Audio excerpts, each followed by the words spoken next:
Bonjour à tous. Procès Karim Wade, l'audience reprend ce matin après une suspension de plus d'un mois. L'attraction du jour, Bibo Bourgi, le principal co-accusé de l'ancien ministre, est rentré samedi après avoir passé plus d'un mois en France. Mody Gueye est en ligne. Mody Gueye, vous êtes au palais de justice de Dakar. Bonjour. Allô, Mody Gueye? Apparemment, Mody Gueye n'est pas en ligne. Nous y reviendrons dans nos prochaines éditions. Et puis, baisse annoncée des prix des hydrocarbures. Apparemment, Mody Gueye est en ligne. Cette fois-ci, c'est le bon. Mody, vous êtes au palais de justice de Dakar. Est-ce que Bibo Bourgi est arrivé?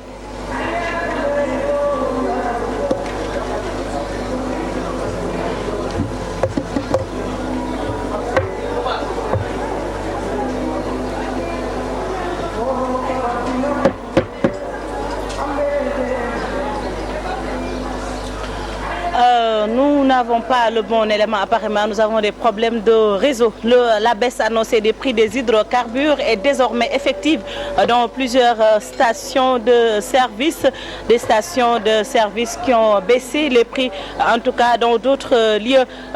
La baisse retarde encore. Pourquoi? Le retard des agents chargés de mettre en application les nouveaux tarifs. Reportage Aminata Mbarisso, Diafaraba.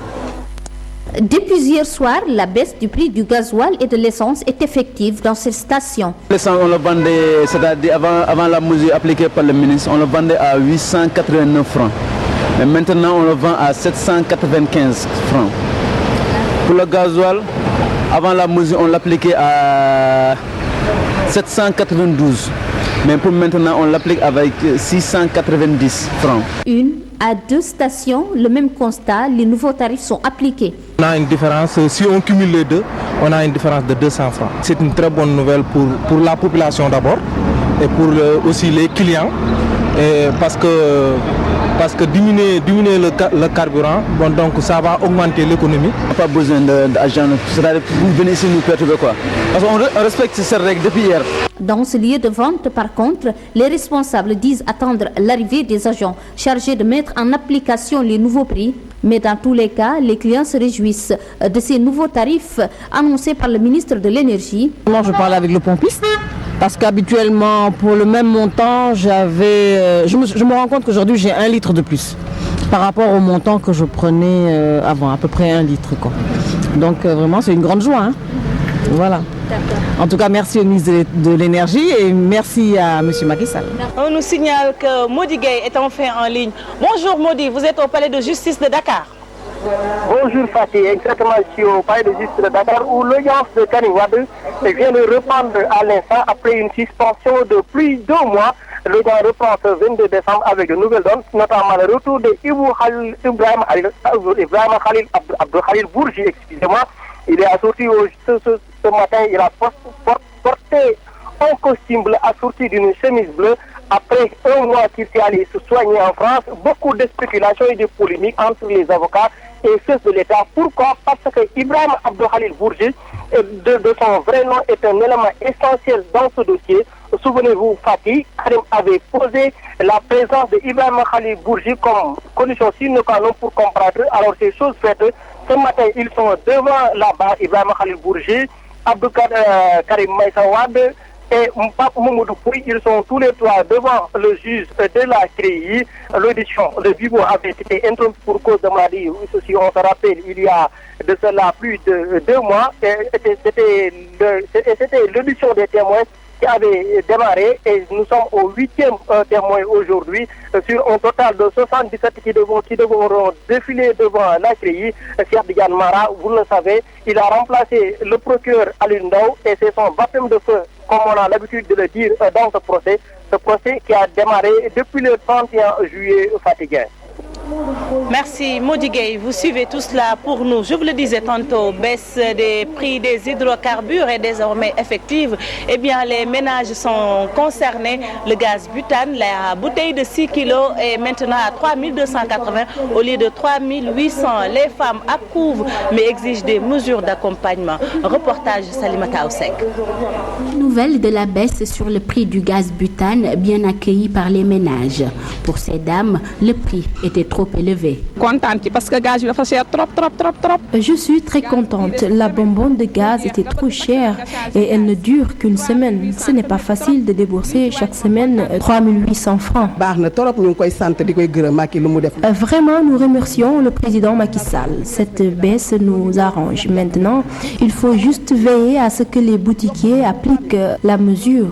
Quand il s'agit d'augmenter les prix, ils le font sans problème. Mais si on parle de réduction, il y en a qui ne le font pas du tout. Indexés, ces boutiquiers balayent d'un revers de main les accusations des ménagères.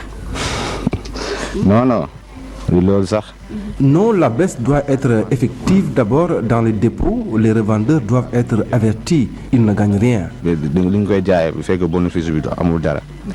Si c'est effectif, on remercie le bon Dieu. On prend la baisse des prix pour le moment. On n'est pas au courant. Elles veulent par ailleurs la mise en place des services de contrôle pour les récalcitrants. Il faut que le gouvernement mette en place des services de contrôle dans chaque quartier pour que les populations puissent dénoncer les récalcitrants. Il faut qu'on sensibilise davantage les boutiquiers. La bouteille de gaz de 6 kg qui coûtait 3800 francs est maintenant à 3280. Une baisse au grand bonheur des consommateurs qui avaient beaucoup de difficultés pour joindre les deux bouts. Ce lundi est célébré la journée nationale de l'artisanat. Le président de la République attendu à Mekhe, localité située dans la région de Thiès.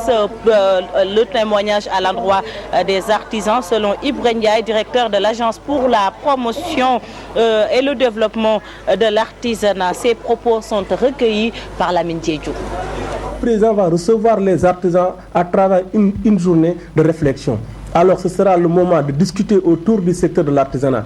Comment faire pour développer davantage ces activités-là? Comment faire pour que les artisans puissent donc se bénéficier donc de tous les avantages qu'offre donc le secteur de l'artisanat? Et le président donc a pris beaucoup d'engagements depuis qu'il est là. Chaque 2 conseils des ministres, on se rend compte qu'il prend des engagements à l'endroit des artisans sénégalais. Et d'ailleurs, on en parlait depuis des années, mais c'est devenu une réalité, la commande publique. Le président a donné donc un signal très fort à travers donc la déclaration de politique générale du Premier ministre qu'à partir de 2015, 15% de la commande publique seront octroyés aux artisans locaux. Et je pense que ça vraiment c'est une mesure phare parmi tant d'autres mesures que le président a eu donc à prendre depuis qu'il est là. Perspective Macky 2017 veut réélire le chef de l'État à la prochaine présidentielle. Ces jeunes de l'APR comptent également mettre en place l'école du plan Sénégal émergent. Compte rendu signé Codé Ndiaye.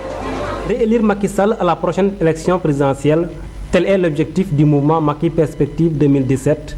Son coordonnateur Abdou Ndiaye revient sur une telle initiative. L'objectif de ce mouvement est aujourd'hui d'en arriver à faire de la jeunesse du Sénégal une force de contribution réelle quant à la réélection du président de la République en 2017. C'est d'autant plus normal que nous avons estimé qu'aujourd'hui, en 2017, il y aura des centaines de milliers de jeunes qui seront en âge de voter et qui n'ont pas été encore pour l'instant dans le fichier électoral.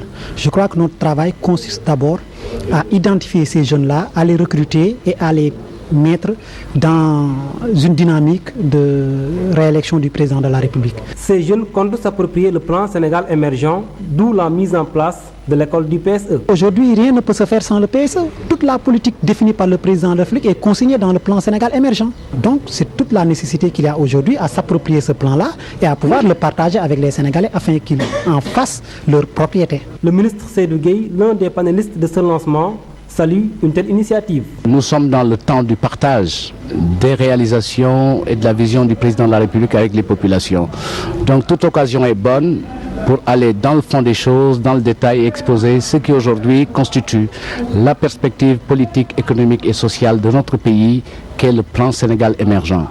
Donc à la manière d'une leçon inaugurale, 3 personnes ont été conviées, moi-même, monsieur le professeur Mouniroussi et le docteur Dibi Diakhaté, pour échanger avec le mouvement Macky Perspective 2017, qui a trouvé comme modalité d'intervention la mise en place d'une école du PSE. Macky Perspective 2017 compte élargir toutes ses activités sur l'ensemble du territoire national pour mieux vulgariser les réalisations du président Macky Sall et par conséquent contribuer à sa réélection. élection.